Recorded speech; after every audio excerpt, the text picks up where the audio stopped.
Alright guys, just like how we talked about in our last video, I told you guys that gold was going to be bullish above this gray zone, which it was. It was right here when we was talking about it.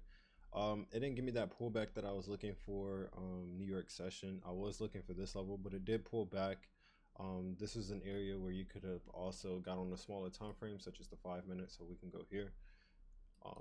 Go into the 5 minute time frame. I'm going to be dropping that scalping video, just waiting on the editor. Like I said, video taking longer than expected, but with that being said, price ended up pulling back, stopping at this level, breaking the high level that we had here, and then continuing up higher, which could have been a possibility to take a position from here, putting our stop loss here.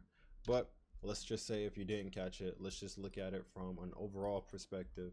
Above this level, price was going to be bullish. Above here, coming to this zone, and once price passed this zone, it was going to look out to take out these highs.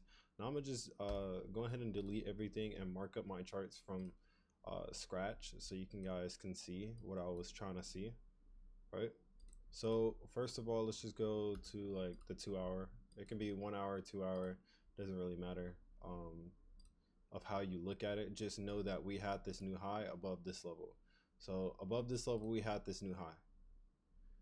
And then we had price make a high here and then fall short. So we had this high and then price failed. So we have our main support or main resistance up here. So we could say main high, or we could say highest point in the market.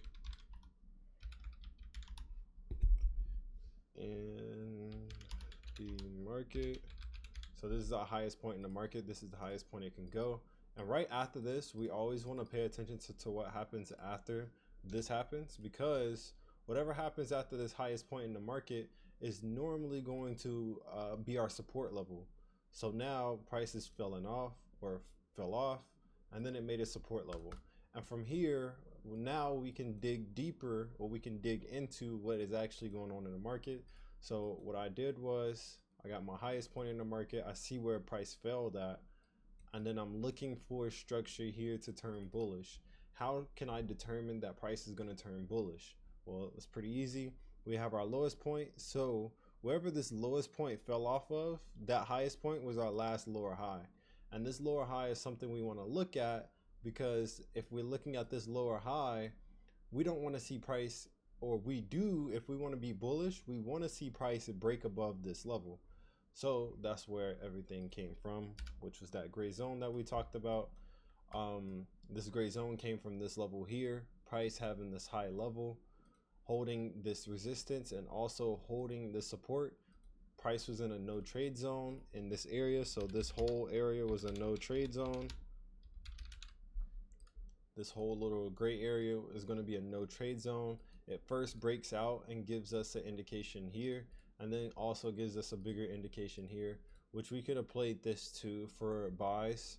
But let's just say we took the second time around for this first buy. So let's say if we was looking at it like this, okay, we had our first breakout, price made a high, and then it pulled back into the box. And then that night where we seen price break out of the box and become bullish again, targeting for this level. And this is how I mark up my charts. I normally mark up everything on a 1 hour time frame. 45 and 30 minute is close to the 1 hour too, so those are pretty effective as well, but most of the times I'm using the 1 hour time frame. So we could put this back right here, and we have that breakout, price comes back into the box. London session kicks in and pushes price above this level, targeting here. As you can see, it smacked it. New York session comes in, it pulls back a little bit just to continue later, and then overall taking out the highest point in the market. So remember, when it comes to buying, so whenever you're buying price, it's always going to buy to the highs for a target. So for the target is going to, let's just say for the target levels, we are always aiming for the highs.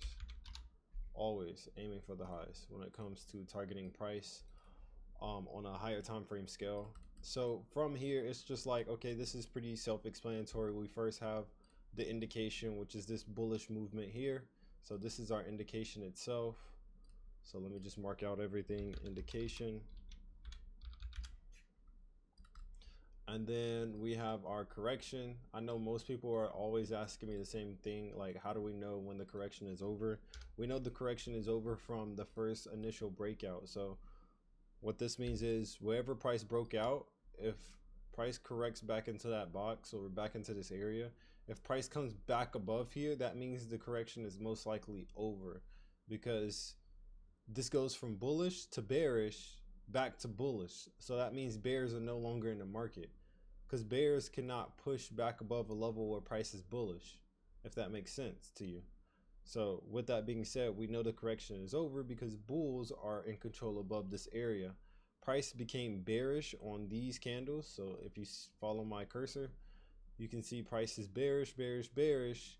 And then as it starts to come back above here, the candles change to green. So if we was to do, let's just say green and black, black being bearish. So if we turn all these black, black being bearish, we can see then once price is above this level, we have some green candles more than the black candles. So here it was mixed until it came back above this level, and then the candles started to be green above this level. So candles are green above this level, and then it sells off, corrects itself, goes black, and then back above this level we get those same big green candles back above that level. Same reaction is all we're looking for. So then our position could have came from this level here if we was looking and scoping the markets here during London session, because gold does move London and New York session, or it's that simple play that you could have did here too as well. Kind of a little bit riskier because we're not taking it from where the price broke out originally, but we do know that price is bullish above this level. So the odds were going to be a little bit more in your favor taking a position here too as well, keeping a stop loss really tight. I'm going to show you guys later on how to keep your stop loss tight but also effective at the same time. So if you learned anything from this, let me know. You know, I always like the responses, trust me, I do. And I'll see you guys literally in the next few hours to talk to you guys. Wait, no way, it's 11 a.m. Yo, bro, time is not moving. I actually thought it was a little bit later than that. All right, I'll see you guys in like a few hours.